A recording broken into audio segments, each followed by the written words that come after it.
How was that whole back and forth? I saw that video with you and Devin's dad, and he called them up, and you guys were like trash talking, but then like just before you guys hung up, you guys like showed respect and stuff like that. So how was that whole like trash talk between you and Devin, man? He was just like, man, he was like, I'm gonna whoop you, and I'm like, I'm gonna bust your ass. I like, bro, look, I'm gonna tell you in front your daddy's holding his phone right now. I'm gonna beat your ass, bro. I'm gonna bust your ass. He was I don't know what the fuck he was at, strip club, whatever he was doing, but I was like, bro, I'm gonna beat your ass. So hopefully we can do. I think we might can do that next, bro. We was at the conference and he texted Eddie Hearn a picture of him smiling and stuff. So he with it. He wanted. He with it. So I mean, we might can do it next, bro. Hopefully, we can make that fight happen next.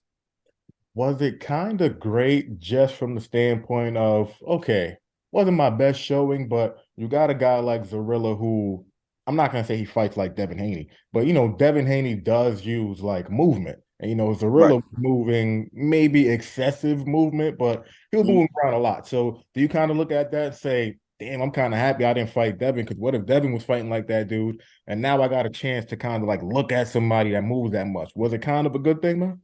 Yeah, it definitely was a good thing for sure. Everything. I mean, all that's a good thing. You learn from these things. I don't think that if I listen really, bro. Like if it was Devin, I don't think we would have fought like that because Zorilla was a last minute replacement. So the things we was working on in camp, bro, we didn't even work on that stuff with Zorilla. Like literally, like I just I just fought enough. Like it wasn't no adjustments made. I just went there and fought.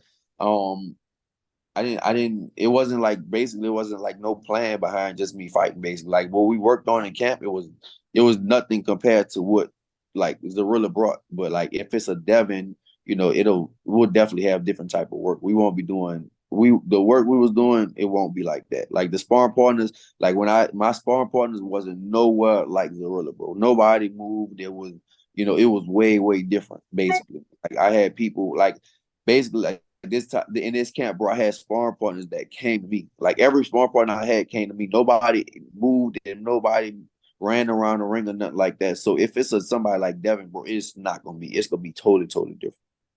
Before continuing with Devin, is this the first time in your career where you've had a late replacement? And if so, and if it's not, is it your first time having a late replacement this close to the fight? Because it was like maybe like 2 weeks or something like that when he got It replaced. was like, yeah, it was like 3 weeks. I mean, this been the first time on this level. I mean, obviously we had it, you have it when you young in your career and stuff like that. But at this level, this the first time I had a late minute replacement like that.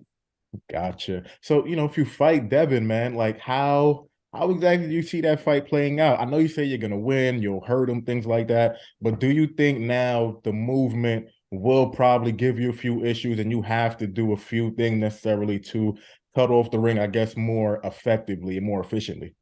No, I'm adjust, bro. I'm if I like I said, if I cut off Devin, bro, it's not what we did in this camp. It won't be nowhere close. Like I didn't even have sparring partners that moved away, bro. Every sparring partner I had, like we literally we stood right there, almost toe to toe and boxed and fought each other and stuff. So it wasn't literally no movement at all. So now if I fight Devin, it'll be totally different. I still think I will stop Devin. I don't care what people say. I still think I'll stop Devin. I still think I'm the best at 140. But now look, it is what it is. And we have off nights, bro. That's just it in boxing and in sports, period. We just have people have off nights in boxing, like this is my off night. Luckily, some people have off nights and get knocked out, but luckily, I had an off night. I kept my belt. I had a run around, but it was the off night. I had the jitters, and it is what it is. But like I said, if I fight Devin, it's not gonna be the same at all. Do you think that fight will happen next? I know you didn't see it actually, but Bill Haney, he said something a little funny. Like after the fight, he was just like, there's a warrant out for Mr. Regis Prograis arrest, and he said Devin will be serving it pretty soon. So just in your opinion, do you think that fight will happen next? I know you also have like a possible Jack Catterall fight in your back pocket, which is another great fight if you ask me. But do you think that Devin fight will probably happen next, or you're not too sure? I don't know. I mean, I hope it do, bro. For me, I hope it does. I hope it does happen next. I would rather fight like a Devin than a Catterall because I think it's just a bigger fight. I just think overall it's a bigger. I think both of them are big fights for boxing, but you know, outside of that, bro, Devin is actually a bigger fight. So hopefully we could make that. You know, we could make that happen next. Gotcha. When I mean, you fought guys that are undefeated, taking their O's. You've fought guys who had like one or two losses and things like that. When you're fighting like an undefeated guy, doesn't really matter, I guess, if he's like not even world level. But is it kind of hard to beat a guy like that? Because I guess in his mind, he feels like he's indestructible. Are those guys like a little bit more difficult to beat than somebody else, man? Um, it's like I guess I don't know, man. It's like a yes or no thing. It all depends on that person. It all depends on the fight. It depends on who comes that night. I mean, I think that somebody with maybe like a loss or something like that on their record is probably harder, bro, because they learn like if most people learn from those losses. I mean, yeah, some people feel like they, indestructible when they got that O and stuff like that. But yeah, bro, I think some like it depends on the fighter, man. Every fighter is different. They got most of the greatest fights ever, they all had losses. So yeah, I don't know, bro. Gotcha. Knowing you, man, pretty much when your fights are done, you don't really take too much time off. I know you have like a real fascination with going to Brazil. I know you love going out there, but even when you're on vacation, you're still training. How quick do you see yourself getting right back in the gym and saying, "All right, time to get back to work and work this stuff out, man"? Well, right now I am gonna take a vacation. I'm gonna take a break. I'm chilling. I'm in New Orleans. I stayed in New Orleans for a little while. I'm chilling out here right now. So I'm gonna just be chilling out here and then, find out some family stuff to go on. I might actually head to Vegas. My wife went to Vegas yesterday, so I might head out there, go to Vegas and stuff. I don't think that I'm gonna get in the boxing gym too soon. I mean, I do be having the itch fast. Like right now, it's just like I don't have no, I don't even feel like doing that right now. But I'm pretty sure, maybe like next week I probably do it. But as far as back in the boxing gym, I probably get back on my like push-ups, pull-ups, all that type of stuff. Strength and conditioning stuff, I might get on that.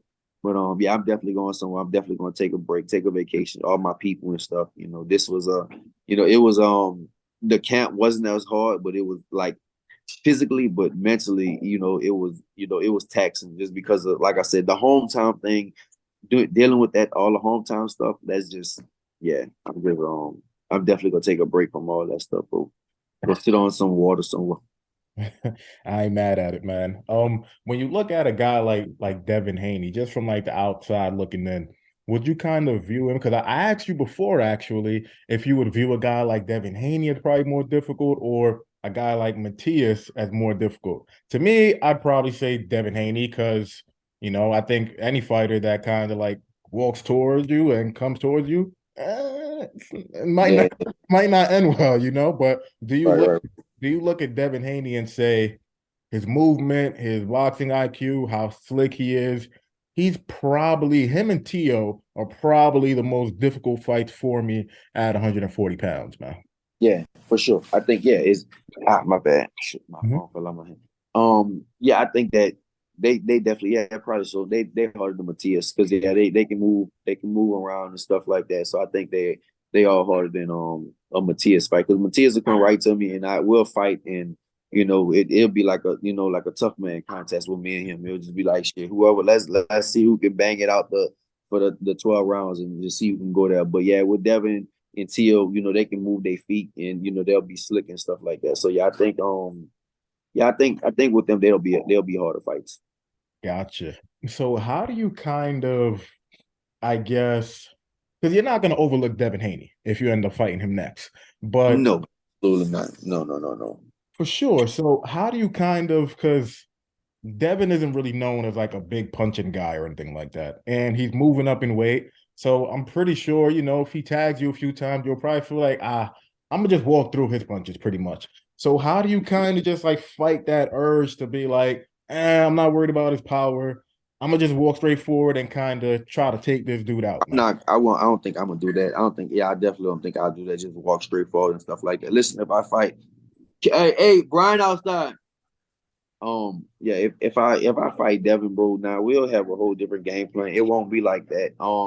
I don't feel like he'll be able to hurt me, because he is small. He's coming up and he doesn't have too much power at 135.